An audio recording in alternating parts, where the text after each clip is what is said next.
Hi everyone, welcome back to my channel.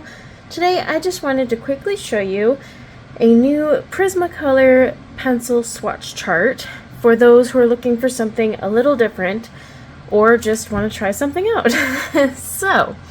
I have a gal that I tend to get a lot of my pencil charts from. Usually they are my blank charts, I'll just have like 100 open spaces and I write the brand and stuff. However, Mystic Sparkle Wings has come out with one specific to Prismacolor. And what's fun about this one is it's kind of in the style of the Copic charts out there. So if you have Copic markers, you might recognize kind of the style.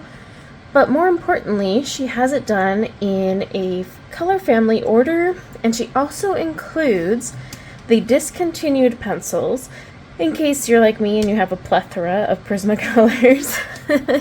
So she has 956 and 934, but she also puts a star here, which they're starred on the chart, letting you know they were discontinued in December 2022, and then replaced by 1104 and 1105 in May 2023. I haven't filled mine in yet. I will do that later.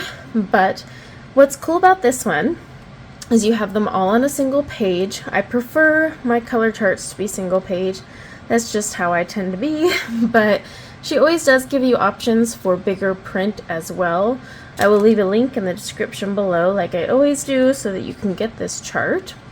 So how she has it is she's got the yellow family, yellow, green, green. So as you can see, that's why I say it's kind of similar to that Copic style chart. But I really like the order she has done here, and I like the setup. So I actually took all of my Prismacolor pencils and organized them so that they followed this chart, and I've been coloring using this chart for a little bit just to see if it helps me find some new blends, because sometimes depending on the chart I get locked. Like I'll find myself stuck using the same color blends and then realize, oh, it's the chart. It's not the chart's fault, by the way, it's me and just the way I think. So it was fun to change it up. For the most part, I felt like most of her colors were spot on with the categories she put them in. Now, one thing I want to say is we all see color differently. My idea, or what I see as a violet, may not coincide with someone else.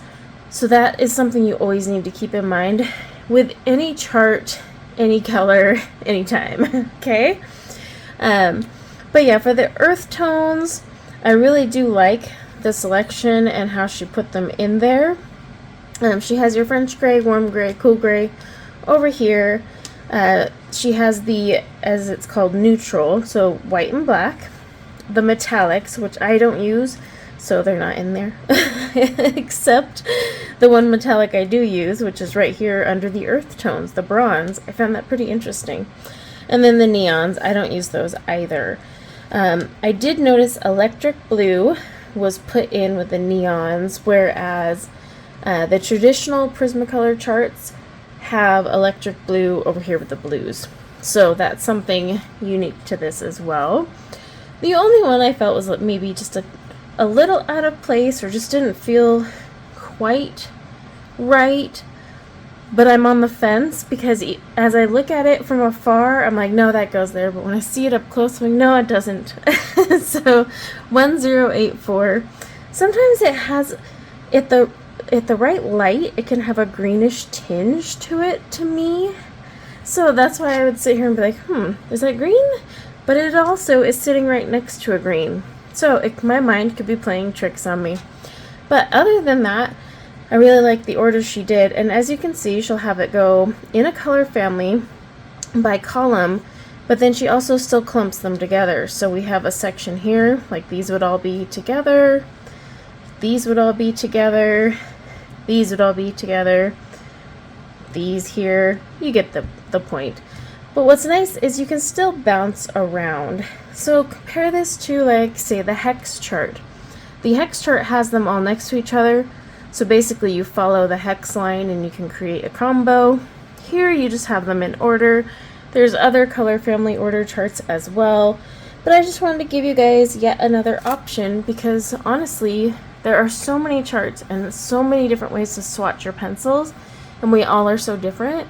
So I like to always share each time I find something new so that you can try it and see if it works best for you.